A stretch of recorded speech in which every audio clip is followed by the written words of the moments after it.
IT job కోసం try చేస్తున్నారా? Coding tutor లో ట్రైనింగ్ తో పాటు stipend and 100% job guarantee. Welcome to Suman TV.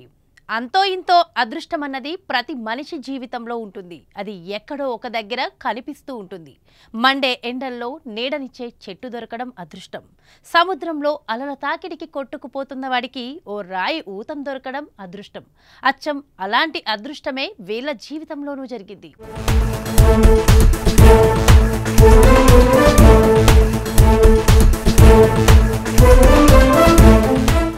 Rajahmundry నుంచి నర్సీపట్నం వైపు ప్రయాణికులతో ఓ ఆర్టీసీ బస్సు వేగంగా వెళ్తోంది. సరిగ్గా మధ్యాహ్నం సమయంలో బర్నగూడెం అటవీ ప్రాంతానికి వచ్చేసరికి అదుపు తప్పి పక్కనే ఉన్న 20 అడుగుల లోతులోని వాగులోకి దూసుకెళ్లింది. ఆ సమయంలో బస్సు ఓ మామిడి చెట్టుకు ఢీకొని అక్కడే ఆగింది. అయితే అటుగా వెళ్తున్న వారు గమనించడంతో పెను ప్రమాదం తప్పింది. అల్లూరి సీతారామరాజు జిల్లా రంపచోడవరం నియోజకవర్గం రాజవమ్మంగి మండలం చెరుకుంపాలెం పంచాయతీ బర్నగూడెం అటవీ ప్రాంతంలో ఈ ఘటన జరిగింది. అయితే ఈ ప్రమాదం సమయంలో బస్సులో మొత్తం 40 మంది ఉన్నట్లు తెలుస్తోంది. వేగంగా వచ్చిన బస్సు వాగుపైనున్న రైలింగ్ను ఢీకొని పక్కనే ఉన్న వాగులోకి దూసుకెళ్లింది.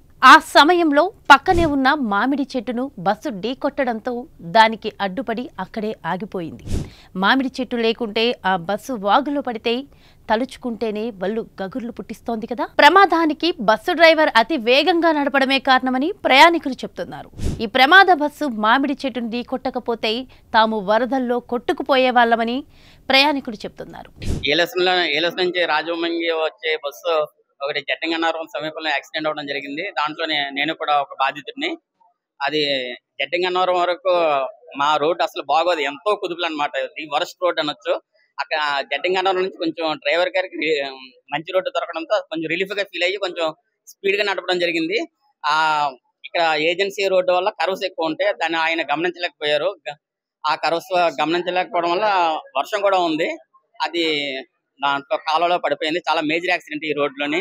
ఇంతకు మించి ఘోరమైన యాక్సిడెంట్ ఉండదు. కానీ అదృష్టంతో అక్కడ ఒక మామిడి చెట్టు ఉండడం వల్ల, దేవుడి దయ వల్ల అందరూ కూడా చిన్న చిన్న గాయాలతో బయటపడడం జరిగింది. నిజానికి మామిడి చెట్టు లేకుంటే 40 మంది ప్రాణాలు వాగులో కొట్టుకుపోయేవని కన్నీరు పెడుతున్నారు. ఇక బస్సులోని ప్రయాణికులను కాపాడిన స్థానికులు స్థానిక ప్రభుత్వ ఆసుపత్రికి తరలించారు. ఈ ప్రమాదంలో ఎలాంటి ప్రాణ నష్టం జరగకపోవడంతో అందరూ ఊపిరి పీల్చుకున్నారు. ఇంత ఘోర ప్రమాదానికి తప్పన కారణం ఒక మామిడి చెట్టు. ఆ మామిడి చెట్టు మీరు చూస్తున్నారు, ఈ పక్కన ఉంది. ఆ మామిడి చెట్టు ఉండడం వల్ల ఈ చెట్టుని ఆనుకునే బస్సు స్లోగా పడింది. లేకపోతే పల్టీలు కొట్టేసినాం. పల్టీ కొట్టకుండా అక్కడ బ్రిడ్జ్, బ్రిటిష్ వారు కట్టిన బ్రిడ్జ్, ఐరన్ గ్రిల్స్ ఒకటి, అలాగే చెట్టు మామిడి చెట్టు ఒకటి ఈ ప్రమాదం జరగకుండా కాపాడినట్లో అవి. లేకపోతే ఎంతో పెద్ద ప్రమాదం, ఎంతో మంది ప్రాణాలు కోల్పోను.